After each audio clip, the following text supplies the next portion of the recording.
Welcome back to Voices of Impact, where we explore leadership beyond performance metrics and into identity, presence, and sustainable influence. So, for those of you who are new here, I'm Dina, CEO of the Beautifully Empowered Coaching Consulting, an identity-led coach and strategic consultant. So, through my sovereign aligned framework, I support visionary CEOs and executives in aligning identity, strategy, and presence so they can attract more aligned opportunities and create real freedom. Conversation begins with a powerful question. What if the most powerful leadership metric wasn't external, but what if it's internal? In a world obsessed with KPIs and visibility and titles, growth charts, it's easy to confuse performance with alignment. So what happens when the numbers look good and something still feels off? What if sustainable authority isn't performed, but cultivated? So I'm excited to welcome Stefanie to the show. Stefanie is a leadership and resilience strategist, speaker, and former global business leader with 20 years of experience across startups and Fortune 500 organizations in the US and Europe. She helps executives and entrepreneurs cultivate internal compass, right? Strengthening decision-making, regulation under pressure, and purposeful authority. Blending neuroscience, ancient wisdom, and practical leadership strategy, Stefanie bridges internal alignment with external impact. Resilience is built through awareness, not endurance alone. So we both believe that regulation under pressure is a competitive advantage, actually, and authority is cultivated, not performed. So in this episode, we'll explore what it truly means to lead from an internal compass, what that looks like, right? And how to sustain performance without sacrificing well-being. So welcome, Stefanie. So glad to have you on the show. Thank you so much. I'm excited to be here. Lovely, lovely. So can you share the pivotal movements in your career that shifted you from traditional corporate leadership into a focus on well-being and embodied leadership? Sure. Well, I studied science as an undergrad, and I wanted to be a doctor for most of my life. I did not get into my medical school of choice, which really threw me for a loop, but I decided to go to get an MBA and do business instead, simply because it left the biggest door. And for a person who was pretty lost, I needed some flexibility. So that was kind of the first thing, is like not having a backup plan and sort of, thinking I for sure I was going to do this thing and then feeling a little bit lost. But I had this idea that I wanted to live abroad. And that's also why medical school would not have worked, because if like law, there are certain professions that don't translate very well into other countries. So it was really a blessing in disguise. So the first pivotal moment, honestly, was moving to the UK. I was based there for 10 years, and I got to work in all sorts of different projects and different companies. Mostly the biggest one was a company that was in agriculture. And I don't know anything about agriculture, but with my science background in business, it was a super fun project. And so I got to go to France and Netherlands and Spain. I was responsible for growing the business all over the place, which was an awesome, awesome project. And it was pivotal because I got to see how other people and other cultures operated. And that really left a mark. And I think on some level, I must have known that that was part of my plan, because I just had this instinct, like as soon as I was done and able, I moved. Like I didn't even do my graduation ceremony. I did my last final exam and I got on a plane, one-way ticket to the UK. And so I think that has carried with me, this idea that how we do it here, how anyone does it in their place is just one example. And there are other ways to do life. And so I found that really interesting. The main thing though for me was coming back to the US, 19, for an absolute dream job. Doing that job, I moved then after that to a different opportunity, and I got fired from that opportunity. And that is not something I enjoy talking about because it feels like such a heavy thing. But the reality was that I wasn't paying enough attention to what I was really meant to be doing on this earth. And that really kicked me into gear. So at that moment, I sort of reevaluated for the first time and really created space to think about who I was, what I wanted, what I meant to do, and then sort of get back on track with that alignment. And so I'd say that is probably one of the most important things that happened to me in my career, which starts with kind of what would be seen as a blemish, but for me was a godsend, because it really forced me to reevaluate what I was doing with my life. I love that you are just so open to exploring yourself outside of the US. So I'm glad that you had a good time there. But like you said, I know that you said that you weren't comfortable talking about it, but here we are having this conversation. So I really appreciate you for sharing that story and then turning that moment, that lesson into power and be like, hey, like, what am I here to do? And that was similar to what I had to go, because I'm also a pre-med student and I didn't really apply for med school, but anything that I did, it just didn't work out. It was my dream to be a doctor since I was 5 years old. And I was like, something is just not working. I don't know why that is. But I realized a similar thing that I think I'm here on earth to serve my purpose. And this is my purpose, which is coaching. So it's very similar. But I'm so glad that you're starting this and you've turned all that lessons and pain into power. And now you're here to serve Yeah. everyone else. So lovely. I love that. Yeah. Thank you. So going into how does tapping into an internal compass change the quality and speed of executive decision making, especially in high stakes environments? Yeah, this is a really important one because one of the things I hear the most from people that I'm working with in any capacity is just there's two things here. One is decision fatigue. We're making decisions all day long, from silly things like what am I wearing today to really big things like how am I going to pitch this investor to close our Series A round. Like there's some, and those things vary, but they're all the same process of decision making in your head. And I think we put a lot of emphasis on external things. We think with our brains, and that's extremely important. You know, we all have our lived experience and our education, and that helps guide us. But what we don't give enough credit to, in my opinion, is the inner compass. And that's a lot of the work that I do. And when it comes to decision making, a lot of times things feel hard because things are a little bit dysregulated, whether that's just your nervous system being in fight or flight, even in a subtle way, even in a non-crisis. But on average, people are running at a slightly dysregulated nervous system. Well, that has a knock-on effect. You know, we have stress hormones running around. We have our brain and our physiological response to that stress. And over time, that compounds. And one of the things that we see is that it does become just more difficult to do things like make decisions. So they become heavier and it just takes a little bit longer. And people will second guess themselves as well. And that doesn't feel very good. So it's about leveraging both of these lenses. I'll call it like this analytical lens, which is really important and has, you know, got us to where we are today for the large part. And then there's a lens of the body. You could call it intuition. There's this, however you want to label that, there's another side to this. And it's good to run things through that lens as well, or an alignment. And then things snap and they become a little bit more clear. That does take some time to develop, right? But the idea is that if you can turn inward to yourself, and at the very least, step one always is sort of regulate and create a little bit of space. Space is something that we're not used to. Even in a conversation, even in a meeting, if there's too much space, people get real uncomfortable. Right. And that's the same when we're alone. Like if we get a minute, we grab a phone, do something. That space is a critical piece to creating that awareness in the first place and beginning to align and even become aware that there is a second lens to run things through. Absolutely. It's all about like slowing down to speed up. And it's really setting the foundation. Like you said, because of our external achievements, it's all great stuff. And that's why we're here today. But then we don't talk about the internal, what that means. I love how you talked about the nervous system regulation because a lot of women, like I didn't even know what that meant until recently, right? So there are a lot of women who are like, what does that mean by regulation? Like, why do I need to slow down and sit with it for a bit? So what Yeah. neuroscience concepts within the nervous system regulation do you find most useful when coaching leaders through, like, say they're overwhelmed, right? So they're executives or they're VPs, or there could be just even entrepreneurs, Yeah. right? And they're overwhelmed. There's doubt, there's imposter syndrome, or high stress. Can you like walk through like those neuroscience? How does it really work? And what does that mean?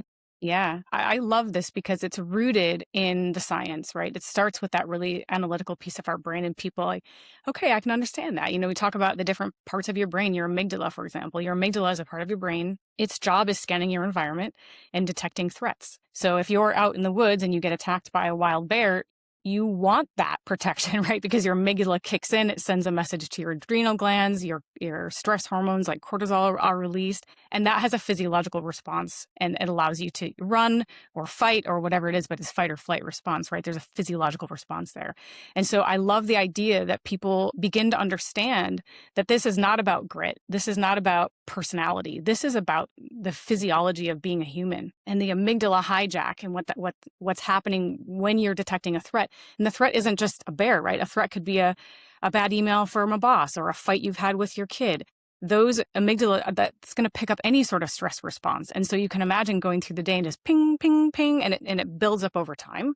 And there's a physiological response. So I love this idea that we begin to understand it's not just me. It's not just I have to, grunt and get through it, but there is a science to that. And importantly, because otherwise it would be like, well, crap, now what? I'm being hijacked by my amygdala. The other piece of that is the tools, and they're extremely powerful. So there is a way to get out of fight or flight. There is a way to become aware and then utilize micro practices to get that back into balance. And so the other thing I love that I get really excited about is neuroplasticity. And that is the idea that our brains are never done growing. We are never done growing neural pathways. And so if there's a habit or a saying or something that you think is just, well, hey, it's just me, it's just the way I am, that is, you are able to, if you choose to do so, rewire that. And this neuroplasticity is the idea that we have the ability to rewire our brains in a way that serves us better. So those are some neuroscience concepts I love to talk about, but it is rooted in the science, and that goes both ways. Science to understand why we kind of feel crap sometimes, and the science of the feeling empowered to be able to take that back and make a modification where we feel it can serve us. Yeah, amazing. And honestly, I just love how you lit up, because I also study neuroscience. That was actually my major at undergrad. But I never put that into place or never used that in terms of nervous system regulation. I was just like, oh, it sounds pretty. I read about it on a textbook, but how do you use all of this, right? So I love how you talked about how you can apply those science practices into actually make it into a decision-making process, right? So Yeah. that's amazing. It's just nice to know how the brain signals and gives you like, oh my God, fight or flight, or what do you need to do next? So we never thought about these things. We just study them, but we're like, how can you combine that? And I love how you actually used your experience and, your expertise in science and pre-med as that unique value and bringing it to light today. Yeah. Right. So, and when you talked about the micro practices, so for example, if there is an executive, and can you share like a simple physiological based practice that they can use if they do have an important meeting, or say there's an important meeting and they have kids running around and there's like this stress, tension, if it shows up, how can they use that to feel more grounded?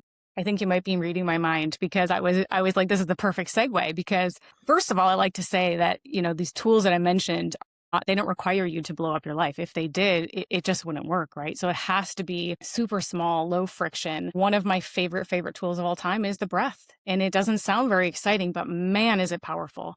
And so if you think about, and the example I like to use, we talk about pranayama, which is the word for breath work, right? But it Yeah. doesn't need to be fancy. It's just understanding this tool that is literally always with you. And the simple acknowledgement that you are even breathing or being breathed is powerful. So I could stop right there and just say, attach yourself to your breath, maybe loosen the belly a little bit. We tend to get really breathy up here, and we can survive like that, but it doesn't give us the full inhale, exhale. And pausing for a moment, relaxing the abdomen and breathing into that is really, really powerful. But the other thing that it does is it kind of relaxes the muscles a little bit. And I like to imagine, at the end of a really long day, you sit on the couch, or at the end of a big meeting. This is a great one. Like, you just finished a big presentation and you can finally exhale, and you're just like, wow. And you just do this sigh, right? And it's like your body's response to this hormones coming down. But check out the order, right? It was like the body did something and then you let yourself exhale. Well, you can reverse that. And that is the concept of pranayama, which is by changing your breath, you can go the other way. And that's a little vagal nerve kind of thing. The vagus nerve is a whole separate thing. I'll try to put a pin in that, but I also nerd out on it. But the point is that by changing your breath, you can change your physiology. It's really as simple as that. So if you feel like you need to be relaxed and calm now, and you don't want to wait till after the board meeting, but maybe before, Mhm. do a couple of these breaths. Anytime your exhale is longer than your inhale, it signals to your brain that you are safe and you can start to relax. So they talk about different fancy breaths, 4, 7, 8, these things. It doesn't matter. Do a breath. If your exhale is longer than your inhale, then that signals and you can start to sort of almost feel it. I can absolutely feel it. And it just helps me Right. relax. Wow. Wow. I love this. Thank you for sharing that and showing that for the people, the executives who are listening or who need like just a sigh of relief. Because I do that many times when we talk about pranayama. Well, being a Hindu in the Hinduism, so my own dad does this every day. And every day he just takes some time to kind of breathe out and breathe in, right? So that's how I learned it from him. And I've done it many times. And sometimes I'm just like, there's like so much going on because as entrepreneurs, we do wear 10 hats. Even though we might be delegating it to our team, we still have those moments where we just need a sigh. So it could just be breath work, like a normal 3 times, or just like that's literally what I did the other day. I was like just like feel like a huge relief, right? And that itself will just take out the tension. It's just like It's a 2-minute thing, right? So making sure we have the time, we make the time, right? It's like a lot of executives come to me saying like, I don't have the time to do this, well, we have to make time for these things, right? Every day, even if it's like 2 to 5 minutes, right? So Yeah, completely. I always like to say too, like when it comes to meditation, because meditation is another one that kind of triggers people. Like I can't sit and meditate for 45 minutes, and the reality is like meditation is whatever you need it to be. And it's just about being mindful. So if you normally have a practice of having an afternoon coffee break or even doing a little stretch or every time you even use the restroom, like these are simple things that you do anyway, but we don't do them mindfully. So just that practice alone, it doesn't even add any time. If you're going to make yourself a cup of coffee or a cup of tea, don't multitask while the water is boiling, right? Pick out a mug and do it really carefully and look at it and feel it and kind of pay attention to how it feels and how it looks and make the coffee and do it slowly and then really sip it and taste it. And that alone is really powerful, and it doesn't add a lot more time. exactly. Yeah, it's all about being more intentional and knowing that this is actually going to make you more relaxed and you show up better, right? So at the end of the day, people are like, why do I have to do this? Well, you're going to actually show up better in meetings and the more relaxed you are, the more yourself, right? The more yourself, you're going to actually get the output well. You're going to feel good as a leader too, right? So you're showing up as better as a leader. So absolutely. So 100%. my next question is going into the nervous system and energy. So how does this translate, especially for entrepreneurs, into like visibility or magnetism or Mm, influence, and like people leaders who want to amplify their impact without sacrificing well-being? So yeah. how would that translate into these kind of aspects of the business? Yeah, what's coming to me right now is a meeting that was in the UK in a conference room, right, with the CEO. And the way that that meeting was led, which was rather high tension, where there wasn't a lot of speaking, there wasn't a lot of collaboration. It was a bit uncomfortable. We were kind of told, and then we were sent off, and there wasn't any sort of collaboration. That was just a little bit heavy. And I started to pay attention to this because it wasn't much longer than I was in Spain and we had another meeting. And the difference there was like, first of all, if you've done business in Spain or you know anything about it, there's a different way of even greeting each other. I just come from the UK, so I stuck my hand out and the guys laughed at me and he pulled me in for a kiss because, oh, in Spain, we don't shake hands. We kiss. Of course we kiss. And I was like, yes, of course. And so we're doing this and we don't talk about work for the first couple of hours, right? We're going out to dinner. We're talking about anything under the sun, but we're just not talking about work yet. And I say that because there is something, and again, this is a very different culture, so it's not a direct comparison, but comes together and the way that the energies flow and the conversation goes. And then there's a problem and we're not going to make the deadline on the Spanish project. And people are coming together who are maybe a little bit lower down earlier in their career and they're talking directly to the project manager or the CEO, and there's a collaboration and there's a fix and we move forward. And then you go back to a different kind of culture and there's a hierarchy. So someone might not feel comfortable, right? There's like, well, I probably won't say the right thing, or there's just not the same culture of collaboration and people are a bit more afraid. And so I think if people want to be magnetic and they want to be collaborative and supportive, it's about doing that with yourself first and foremost. You have to take care of yourself. And I think you mentioned earlier, it's kind of like this saying, you can't pour from an empty cup. But I always start here with people, which is if you can't manage yourself, how are you going to manage a team and a business? And people do it all the time, but it's really hard work. And if you want to bring a little bit of levity and joy into it, you start here, figure out a few tools for yourself, and then that will absolutely spread out to your team. You can do some intentional things as well about, maybe establishing an open door policy for certain parts of the day, or having a meeting with a different kind of agenda where you're talking a little bit about not work stuff on occasion where it's appropriate, but just sort of like greasing the wheels a little bit to get to the human part, because we're all humans at the end of the day, right? And when they feel safe and when they feel psychologically safe, the conference room changes completely. It's not a stiff conference room anymore. It's a collaboration table, and everybody steps into their role in a different way. Right. Absolutely. I love what you said, the collaboration, because a lot of leaders were so focused on like strategy, getting action, right? And it's totally fine, right? Obviously, we need that, where there's no business cannot thrive or anything cannot thrive without, if we talk about masculine, feminine energies, the action, logic with the intuition, and of course, the playfulness, right? The Mm. creativity. So, of course, we need that strategy, but sometimes, as you mentioned, just because we have a strategy, we want to reach a goal, but I think you just say that we need the capacity, where that's where the nervous system is coming from. So, we need to make sure As mentioned, fill your own cup, the oxygen mask, put it on yourself first before you put on your kid. And then when you show up good for yourself and you're taking care of yourself, it kind of shows, it kind of, you show up better for your team.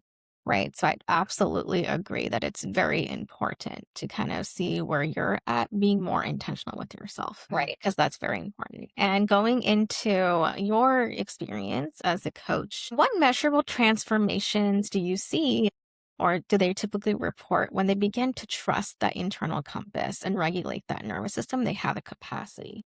Yeah. Yeah. Well, I think the main thing is how they will be feeling, right? They'll be going to be feeling a lot lighter, a lot more joyful. And how that translates is they get a little braver. So if they were thinking about doing something and they just didn't maybe have the confidence to do it, they slowly build that up into the point. So what you see from the outside, from an external metric perspective, you'll see things like speaking up in a meeting where they didn't before. Or in one case, I have a client who's going to be stepping out on her own after partnering with a business for 3 years. She's going to be stepping out on her own, and she was unsure about that. And so the work is, it's here. And then you start to notice little things where it's a little bit, it's kind of like a buffer. The capacity thing is a little bit like a buffer, right? Where you just have a little bit more ability to get through things, or maybe get less critical. You're still critical, of course, that's a human thing, but maybe you can stand a little bit more before you get there. And so you take care of yourself, you feel a little bit more confident, you are kinder to yourself. There's a huge thing about self-compassion in here. And if you're just constantly critical of yourself, you are not going to be taking as many risks. It's like the boardroom and the CEO and employee, except all of that is in you. You're the CEO and the employee. Yeah. So how you talk about yourself, how you feel around yourself. Yes, we can do this. The confidence builds up, because that's a big thing, actually, the confidence piece. Right. And you see that in people, and people talk about, imposter syndrome as well. Yeah. And it's just about this sort of what can sometimes feel like a slow journey, but it's very sustainable to start having a relationship with yourself that allows you to take a little risk, see how it goes, speak up one time, see how, you know what I mean? And then little by little, you have the confidence to take a bit more of a leap.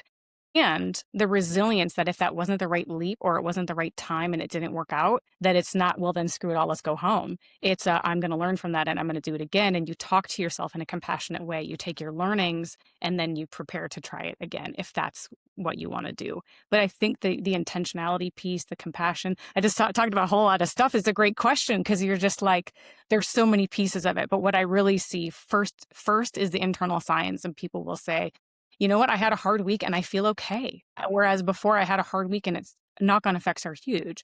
And so it starts there, and then it's like, and that allowed me, now that I have some buffer, that allowed me to experiment with this, or to have that conversation that I've been dreading. Right. So it kind of starts here and then it overflows into every area, work and personal. Yeah, exactly. Take the small steps, because nervous system, I realized, like, even in my own experiences, like, even for example, as entrepreneurs, we want to hit that project goal or that revenue, and we're just like, okay, let's go at it. And then our nervous system, we sabotage it, right? Because our nervous system is out there. We're just so like, oh my God, can I do this or not?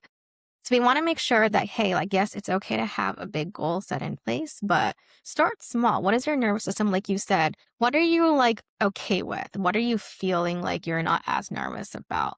Like, what feels safe in your body? Like you said, really feel it. If you're like, okay, maybe it's just writing one piece of content, do that. Or if it's like you said, just having one coffee chat per week, start with that and then keep building until you feel safe. And I'm not saying you have to be like perfect, like 100%, but learn from that and understand how you feel also with the resting. So this is something I'm doing, right? So I'm taking Mondays off for more rest. For women, rest is a good thing, right? So if you need to take the rest, and as an entrepreneur, if you need to cancel any meetings, go ahead and do it, right? Because we kind of feel bad. Like, we know that we're feeling like nervous or burnt out, and then we just keep pushing ourselves. And I think you don't need to push yourselves to reach a goal, because as high achieving women, we're like, let me just push myself, even if to reach that goal, like, that's priority. But making sure you're prioritizing both, especially your health first, is really important, right? So knowing your limits, because everyone has different limits. So we're not in comparison here, but know yourself first, like you said, and what your body's telling you. Immediately just step back and slow down. Yeah, it's beautiful to like check in and really with the body, like in the moment, and you can feel it if you're having a rough day or you're going into a stressful meeting, you generally know where you carry that. But like I always like to ask, where do you feel that in your body? And people are Exactly. like, I don't know. I've never thought about it. Like, well, think about it. Right. Get out of your head just for a minute and think about a time and like where do you I tend to carry my stress in upper stomach and heart and then I can breathe some space into that. But the simple exercise of even becoming aware of how my body is carrying stress also is a good trigger. Okay, maybe this is time to first check if this is in alignment, if there's anything I can do about it. Sometimes you can't, but and take some breaths and then kind of go into what needs to be done. But the other thing that you reminded me of just now is sort of this idea that one small step. And I talk about this a lot because it's an elephant sometimes, right? And they do say eat an elephant one bite at a time. But first you have to know that's what you want to do. So after you've stabilized your nervous system even a little bit, there's this like reorientation that can happen that probably is what a lot of people will need to be, is this intentional? Am I just on the path? Am I just doing the thing? Or let me just pause for a minute and just orient. Because if you take a step in a direction and it's this way, that's great. But if my direction is supposed to be taking me this way, I'm now further out of alignment than when I was supposed to be. So this orientation piece before action is a really critical piece because then you can take one step and it's in alignment. It's sort of like the question I like to ask is what is the next right thing and make it bite size. And then when you do it, celebrate it. That's another thing Exactly. we don't love doing this, but it's so important. Celebrate that you did it, even if it's a small thing. And Right. then tomorrow, do another bite-sized piece. And that momentum helps you carry you forward, hopefully in the right direction. Exactly. And I love the word you said, momentum, right? Because a lot of us, we are guilty of just going, hey, let's just get that big goal done, which it's totally fine. But like you said, bite size and just build the momentum. And like you only get clarity when you put it out there. It might not be working for your nervous system or energetically, you might be tired. So doing an energy audit is another thing. A quick 5-minute energy. What energizes me? This conversation, posting content. Is it marketing? Is it a sales call? Like whatever that is, just kind of feel into it. This weekend on Sunday, I also did a similar, somatic breath work where it was a literally similar thing. What you said is, feel into your body. Where is it paining? Like, where is that pain? Where is it heavy? And I had like a headache. It was my hand and just kind of showing like, hey, release that out, like release all of the, whatever you had, the fears or the tension and just doing, even if it's like a 10-minute thing, it has really helped. And I saw a huge difference on Sunday. Like you said, I was more confident. I was just more relieved. The next day went beautifully well. So I think these are some just quick tools or practices that you can use. But it really, for women especially, this is very important. And I noticed that for me, even though I go into strategy, if my, nervous system is not regulated, it's just not working. It's not going to work. So you want to make sure you set this as a foundation. The foundational piece is so important. Hmm. And some people might skip over it, but I would recommend not to, right? Because you want to make sure that foundational piece is set in place. It's like a house, right? So anything that you do, especially with business, you want to make sure you have the emotional, the mental, and the physical capacity, right? So before you even hit a goal. So Yeah, absolutely. love And that. Yeah, that's good. going into this, as mentioned with the money. So when it comes to revenue and money, right, we think of it as more like goals and yeah, let me hit that revenue thing, okay, months, right? But then how is the collective relationship with money and abundance shifting as, we're talking about nervous system and capacity and energetics. So Mm. how is that related? Rather than just having a purely transactional, let me just go for it. I want the 10K. Yeah, I like this question because I think money is a trigger word. People hear it like talk about whatever you want, but do not talk about money. And that Right. was one of the things that I had to unlearn. Right, was Yeah. this idea that it's Right. inherently bad. I like to think about money is a tool. It can be used for good or evil. And there are a lot of things about money, and I would say especially for women, where I had this idea it was hard to earn money. It's just hard if you're Yeah. not working your butt off. You're not Right. going to have this money, right? And so I just think if you're grounded and you're in alignment and you're serving your purpose and these things are kind of coming together, money is just another tool. There is an energetic exchange that happens when you charge for doing work. And I had to get over that because when I learned the tools for coaching, I was like, I want to help everybody with this and I'll just do it, I'll do it for free. And there's something that happens, which I've experienced because I gifted I had a program that I was running and I gifted the seats. And I'll tell you what, those people did not show up. And when they did, they hadn't done the stuff. And the people who paid did. And I'm like, well, that's not surprising. And you don't have to be a coach to know that, right? You value stuff that you have to invest in. And like, well, there's more than just this monetary transaction happening. This is an energetic exchange. I'm giving you something and you're giving me something in exchange. And it doesn't have to be money. We could barter, right? So people are trading. You're seeing a little bit more of that in the modern economy as well, which is actually quite an old concept.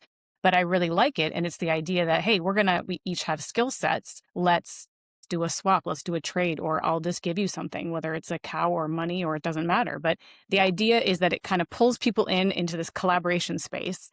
And that's an important piece. So I think of it as a tool, just like any other tool. Yeah, absolutely. And this is exactly what I had to unlearn because I come from a South Asian background and we have this money, like you said, it's you have to work so hard. Even now, it's that still same kind of, conditioning is still there. So there was a lot of unlearning. And my mentor was like, it's actually an energetic exchange, Rena. Like you just have to also, that means that, like you said, being more collaborative. So really serving and adding value, right? And I noticed a lot of people to work with you or buy from you when you're just in your magnetic presence. So this goes back to that visibility, knowing yourself, knowing your worth, having that conviction, coming from a genuine intention, a place like, hey, think of it as like more of a partnership or like you said, collaboration. It doesn't have to be just money. Yeah, a barter. It can come from the universe does gives it to you in all ways. I Yeah. also want to talk about the scarcity because there are a lot of people, including me, we had come from as founders who are listening. I know we come from a place of scarcity. We want that money quickly, the stability. We don't have that foundation. But when you come from the abundance mindset of this, right? It's a collective. We're here to serve. We're here to help. This is my purpose to help others reach their full potential. This is what I'm here to do. Let me do that first. Right. And then because of our energy and the frequency and the vibe that we're giving out, they're like, hey, like that's the kind of thing I want to feel. I feel it from you. That's how I want to feel when I get after in this program.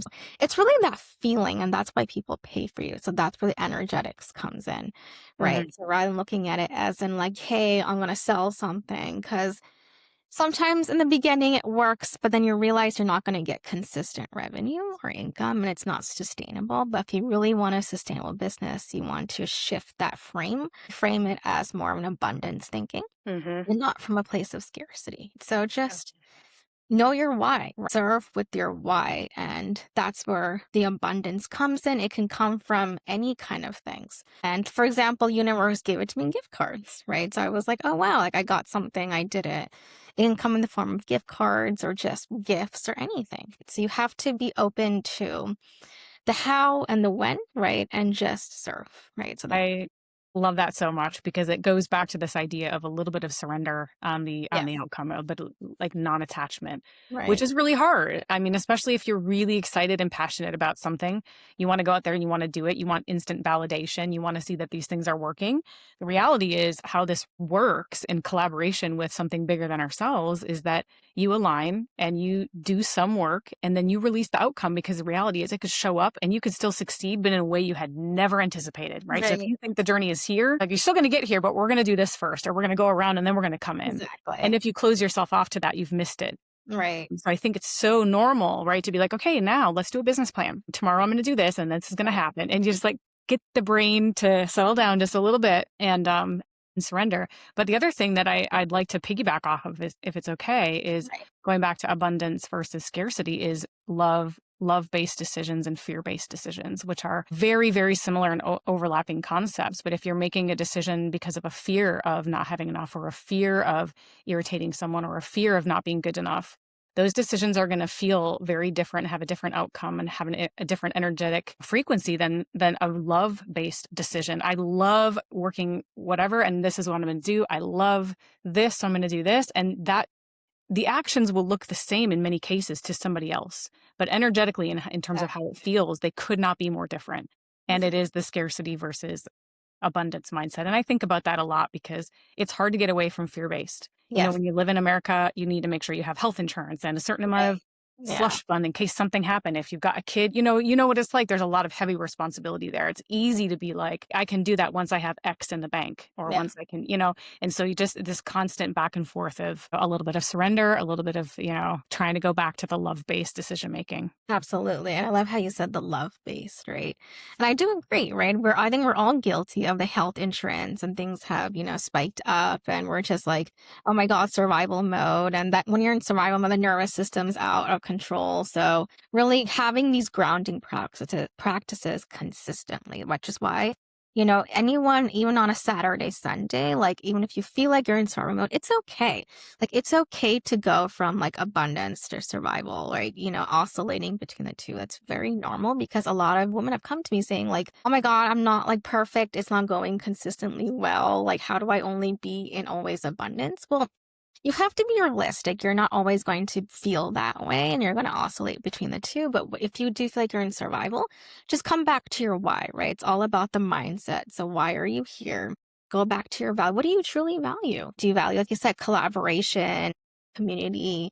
Do you really want to do something you love? And then having those grounding practices for nervous system, making sure they're, even if it's a micro thing, which is very important. So just kind of putting out there that it's okay to feel that way when you're in that transition. You're not always going to be happy and always unicorns and butterflies. Like you're gonna have those playtimes when you're gonna be like, oh shit, I have to pay off that bill again. I Yep. can't just focus on what I love. Yeah, it's okay. It's okay. But Yep. have like a budget. If you don't have the revenue or you want to delegate, have a little bit of budget for yourself for your self-care. You also want to treat yourself, also delegate, but then, balancing the intuition a lot. So you can't have one or the other. You need the both.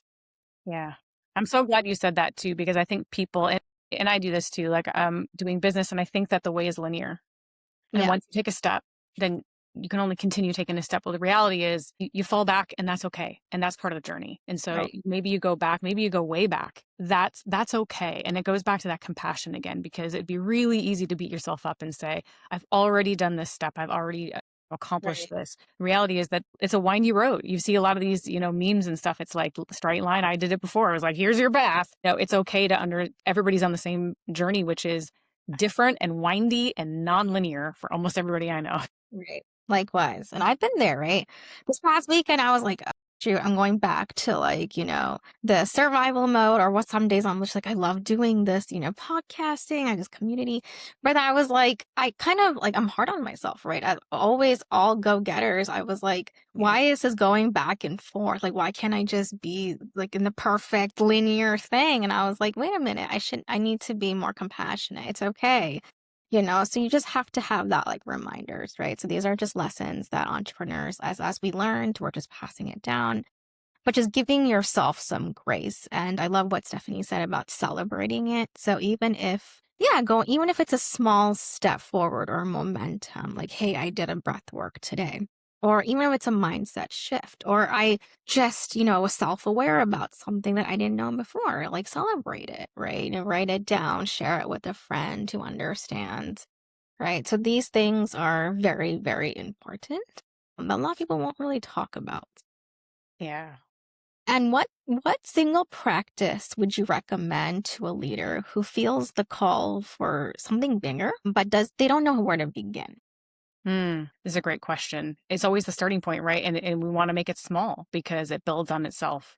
And I would say, honestly, it's create space, whatever that looks like for you. It could be sipping a cup of coffee, a walk in nature, listening to your favorite song in the morning, but be committed to it and don't treat it like optional. But whatever it is, I will walk in nature every day. I try to journal. I'm not a huge journaler, but for some people, that is, that is their thing.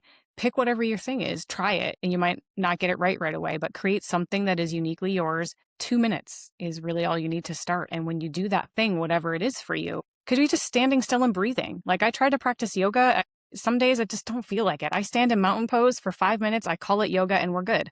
But I did it. Right. So, Right, exactly. just whatever it is, commit to it. And then that space, it will grow over time. And the idea is that you celebrate that, even if it's not what you fully expected, right? You did the Yeah. thing, celebrate it, do it again the next day until you find a practice that really works for you. And you'll know it's working for you because you will feel it.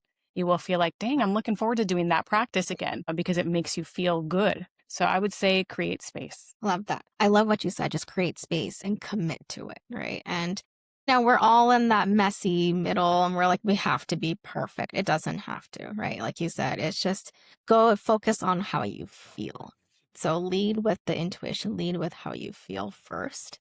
Because I know we always keep leading with logic, which is totally fine, right? But when you lead with intuition and how you feel, you kind of realize like it's going to lead to better results. Like you're going to feel better as a leader and you're getting better results that way versus the other way. But of course, you want to balance the two.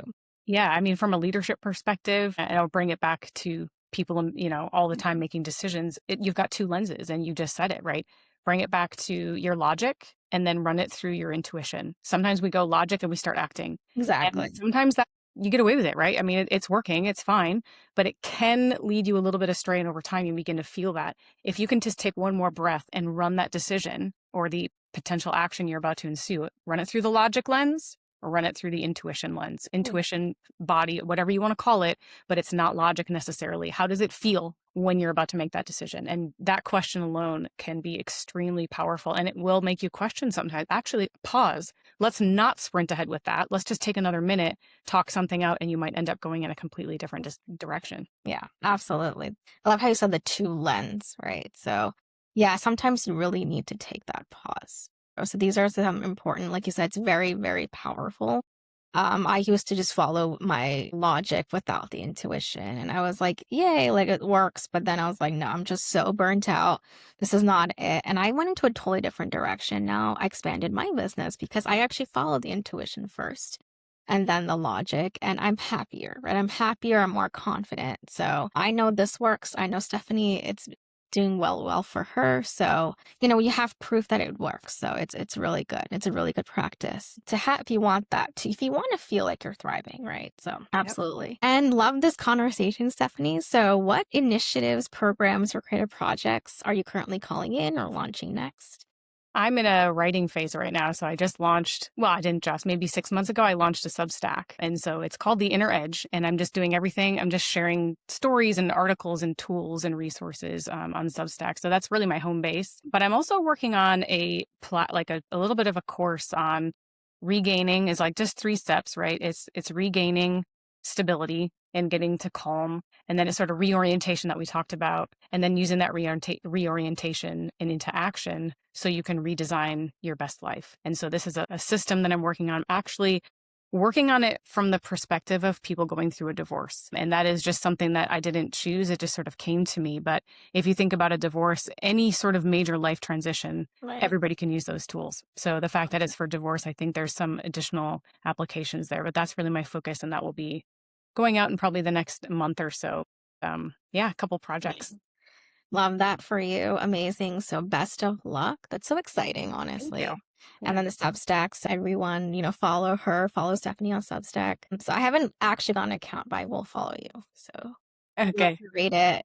Yeah, some And good stuff. yeah, I'm excited for you with the course. That's amazing. And yeah, all of these things can also, another thing I want to mention, these things can also be applied to every area of your life. So even the framework that I have is not just for business or corporate. It can be in relationships. I use the exact same frameworks of nervous system regulation with my partner when I'm like with him or, even personal other things, right? Just any hobbies and stuff. So it's not just a one thing career, but you can apply any one of these practices in all areas of your life. It impacts everything. So Absolutely. amazing. And going into the fun rapid fire round. So Ooh, I okay. know you have talked about a couple of things. Let me see what is good. I see. Morning or evening? When are you the most creative? Morning for sure. Yeah. Yeah. I get up early and do my best work then. Yeah. Likewise. Amazing. I love that. Okay. And if your leadership philosophy were a book title, what would it be? Ooh, that was a hard one, actually. Let me think about that. I mean, it's something from the inside, right? So all the stuff is from inside. So I would call it like lead from within. Oh, I love that. I love that. Yes. Lead from within. Yes. Absolutely. And let's see. Yeah, I think these are some questions we already asked. Like, what micro habit gave you the biggest macro shift in your own leadership? Meditation, actually. Yeah. But Yeah. short. Yes, yes. Likewise, just even if it's like a 10-minute thing, go Yep. for it. It really just makes a huge difference, right? So whether that's yoga or breath work, meditation, anything. Yep. So, I and started it, real small with that because I got a little bit intimidated, but now I do it for right, 35 to 40 minutes. It is one of those things that just organically grows because it feels good. it feels safe. I wouldn't go without it anymore. Yeah, exactly. Wow, this conversation was amazing. Thank you, Stephanie, for Thank your you. wisdom.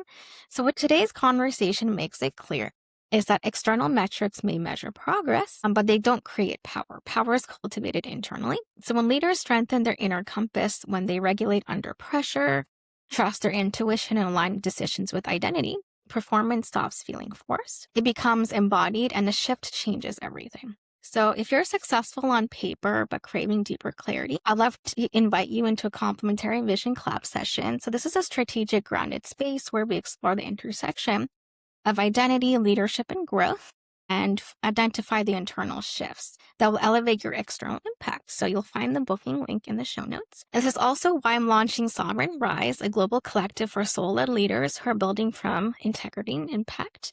Not a place to choose metrics, but a space to co create legacy. Ready to lead from clarity instead of pressure, from alignment instead of urgency, from authority instead of approval. This is your invitation. So, thank you, Stephanie, once again for this powerful conversation. Make sure to follow her on LinkedIn and on Substack. Until next time, stay grounded, stay intentional, and keep leading from within. Awesome. Thank you.